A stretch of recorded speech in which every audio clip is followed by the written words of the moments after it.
Hey everybody, JitteryJay here. Welcome to the channel. Hope everybody's having a great day so far. Up next today, we're checking out Casual Geographic. This is the funniest animal on earth. I'm sorry. We're gonna get right into this, but first we're gonna hit Casual Geographic with a like and subscribe on the original video. That is the important part. Just show support everywhere we go. All the links will be in the description below, so you can do the same if you wish. That being said, let's click that on and let's get into this and see what makes this. Not sure if it's classified as a monkey or an ape, but let's see what makes it so funny.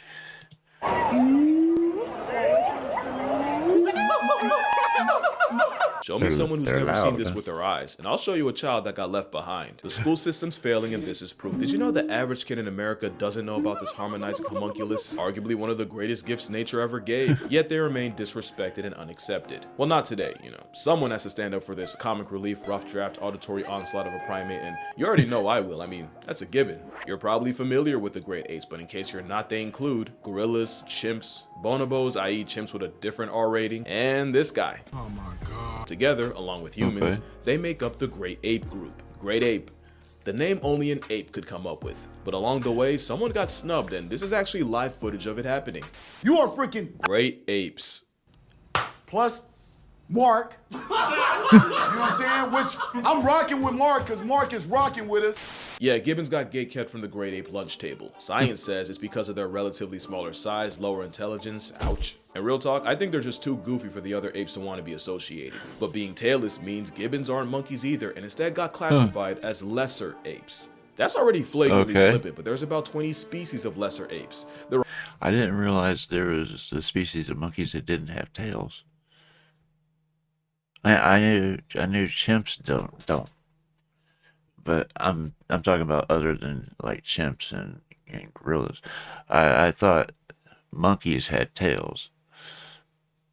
But I guess that's why he said they can't be classified as a monkey either.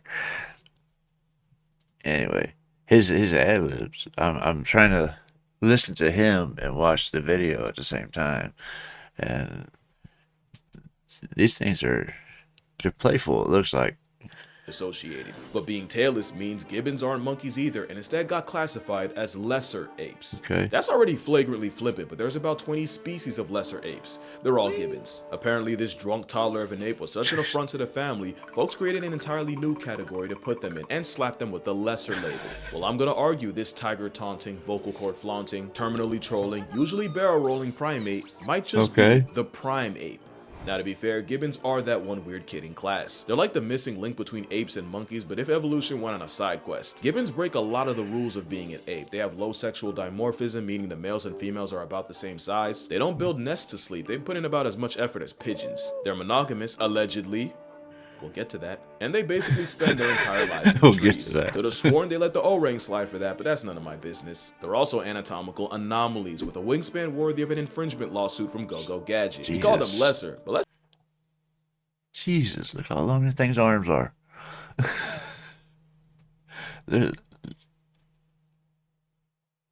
I'm glad they're still alive, because uncovering a fossil that could jump rope its own skeleton, that Jumanji jump would have put us in another pandemic. You don't realize how long a gibbon's arms are until, well, one, you get slapped by one, but also until you put them next to a person for scale. But having joints longer than a prohibition for Peter Griffin is great for one thing, and it's kind of the thing gibbons are known for. Like I said, gibbons are completely arboreal, and there's actually a name for how they get from A to B.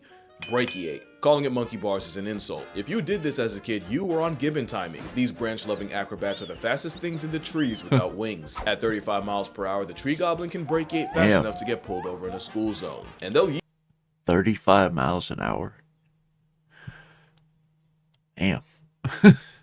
an insult. If you did this as a kid, you were on gibbon timing. These branch-loving acrobats are the fastest things in the trees without wings. At 35 miles per hour, the tree goblin can brachiate fast enough to get pulled over in a school zone. And they'll yeet themselves up to 30 feet between trees. Forget a leap of faith, that's a leap of fortune. Specialized shoulders and wrists allow them to treat the jungle as their personal gym. It also helps that they're built like a CrossFit cryptid with the longest arms of any ape. If the average 5'4" woman adopted its build, she'd flex a 10'7" wingspan. And if you lived like one, you'd be parkouring off the cables of of the Brooklyn Bridge, but they're not free from fall damage, and it's estimated most gibbons break a bone at some point in their lives. Gets even crazier when you realize mothers will pull these stunts with a whole baby in tow. And speaking of babies, you know how we always say animals use play as preparation for the life they'll live? Baby gibbons will not only learn to brachiate by chasing each other through the trees, they'll also intentionally let go of branches to catch themselves. But what even makes gibbons play a lifelong game of floor is lava? But like orangutans, they realize it's way safer to have your ops be gravity and time than touch tiger country downstairs and get murked by a feline. Because gibbons would rather run away than run a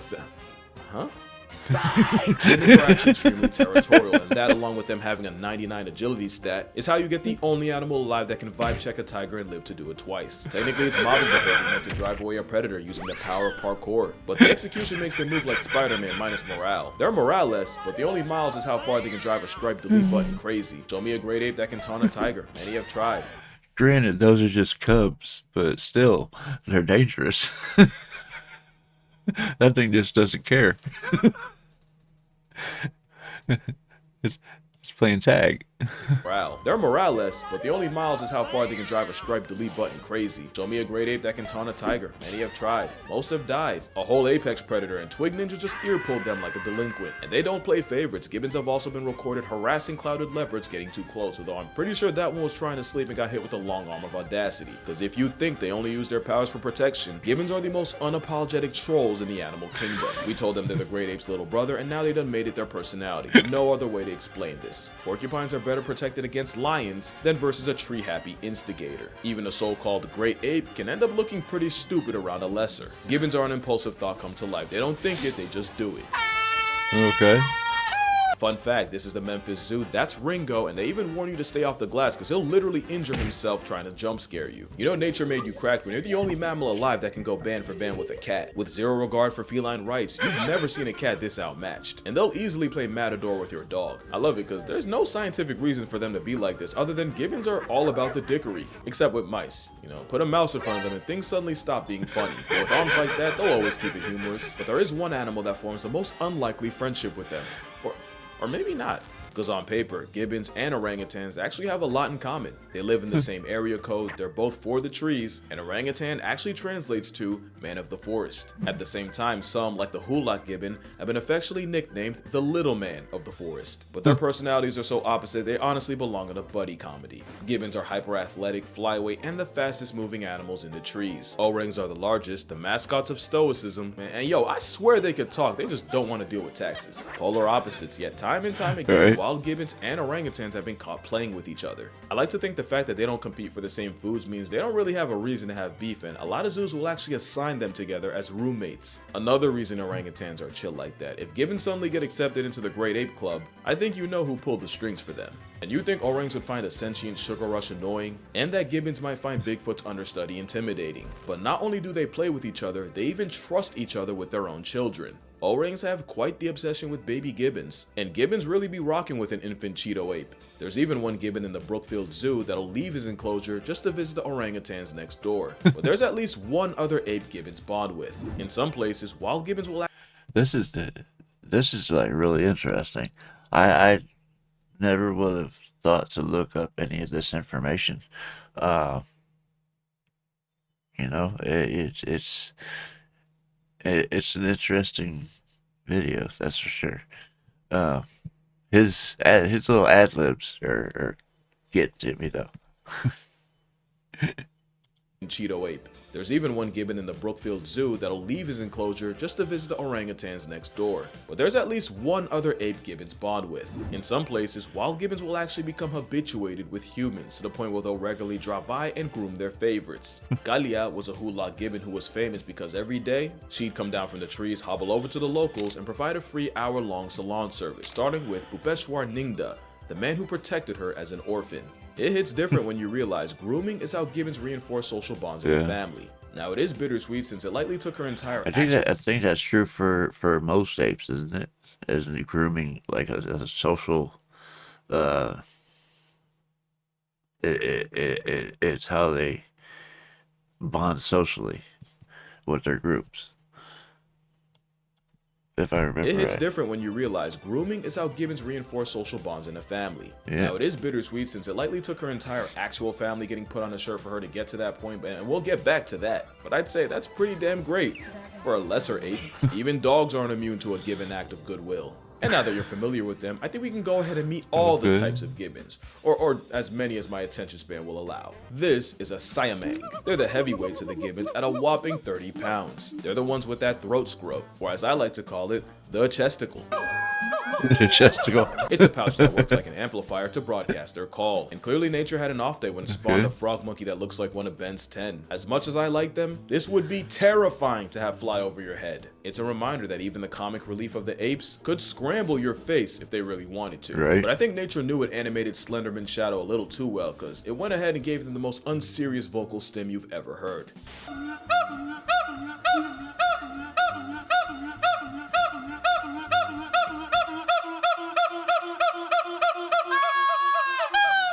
This is a northern white-cheeked gibbon, which definitely, for sure, is not venom, no matter how hard you try to perceive otherwise. And in case you're curious, I thought these the white spots were around its eyes. I didn't realize they were down around its cheeks.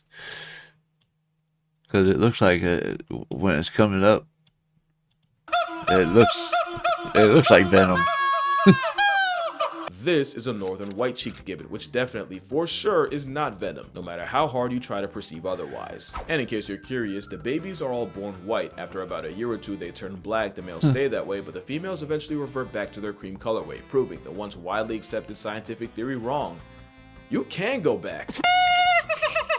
This is a Skywalker gibbon, and yes, they were discovered in 2017 by a group of scientists who apparently love Star Wars that much. The namesake of Luke was found in Myanmar, Southeast Asia, and it's believed there's less than 200 of them. But they're not as bad as the Hainan gibbon, which isn't just the rarest ape, but one of the mammals closest to getting discontinued, with less than 40 of them. Crazy thing is, it used to be worse. They went from a couple thousand in the 1950s to where you could count on both hands how many were left by the 70s. Again, we got the Hulak gibbon.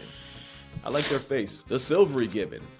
I like their hair. Good thing they max out at 2 feet. Any taller, we'd be having Yeti conversations. And lastly, the pileated gibbon, because in my opinion, they have the coolest call.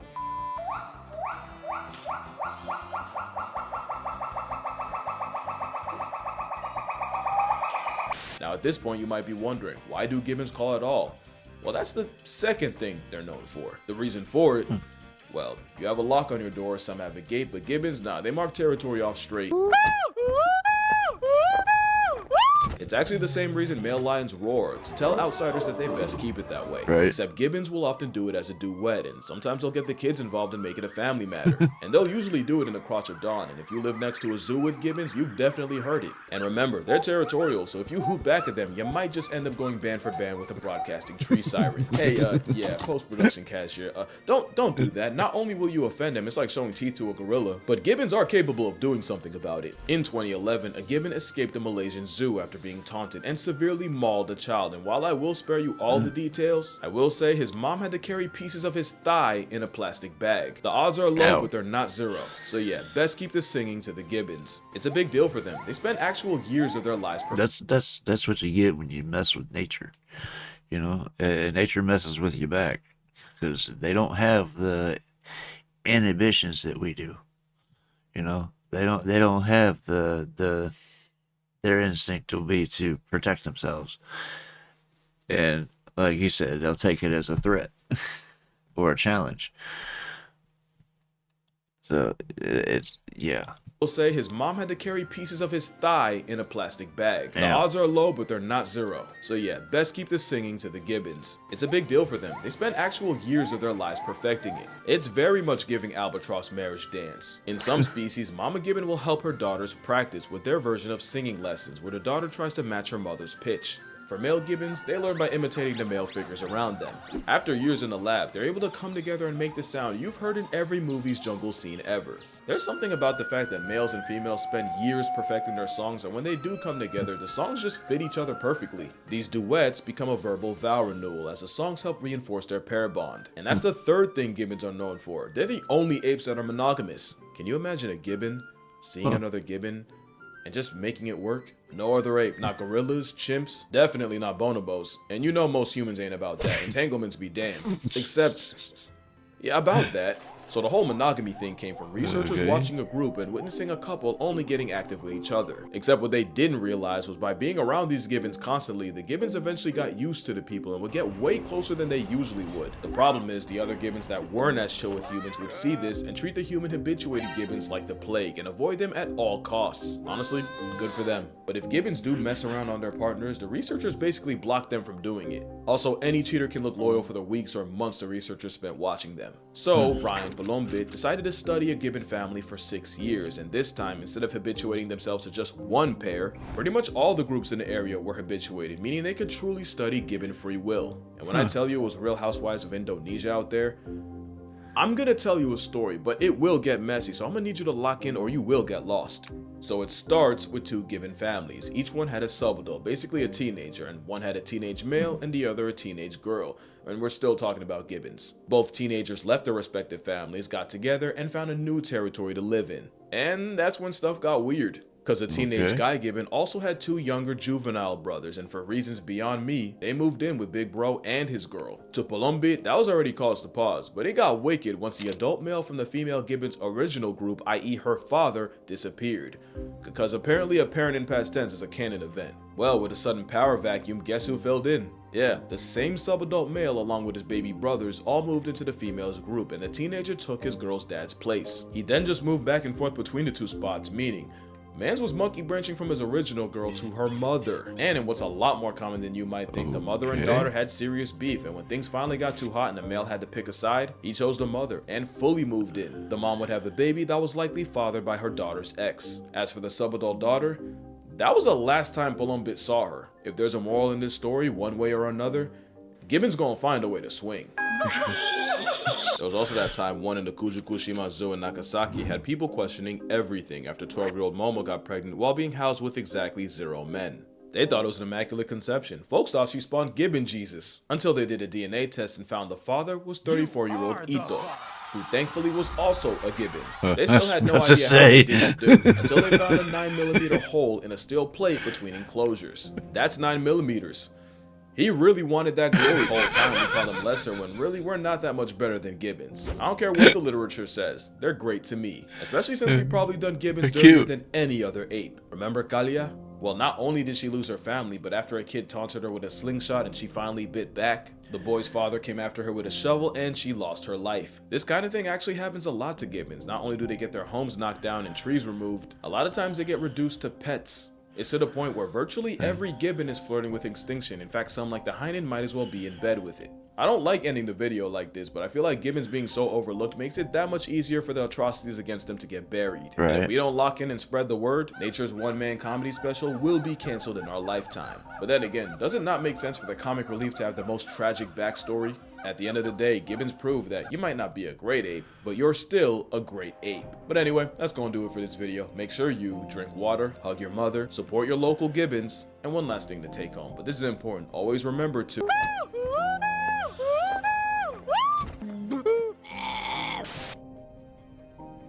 They are cute. Gotta give them that, especially as that young. That's adorable.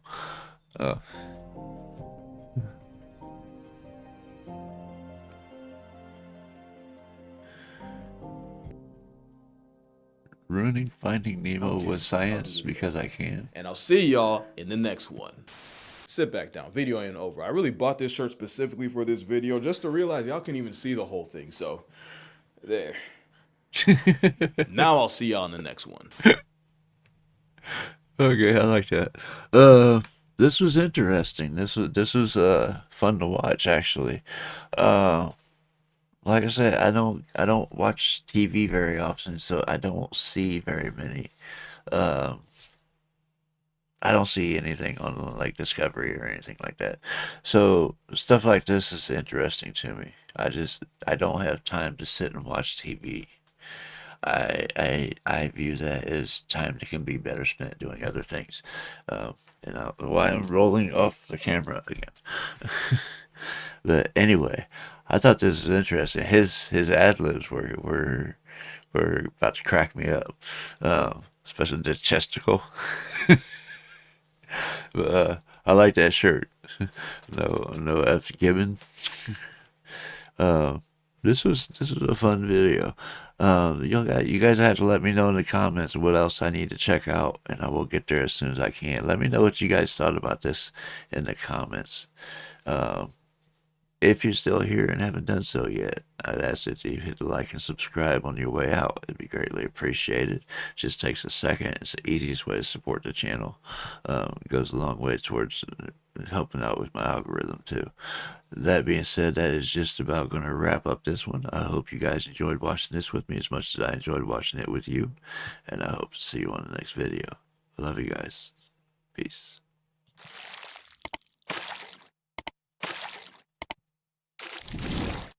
Hey guys, make sure to check out one of my other videos right here at JitteryJay.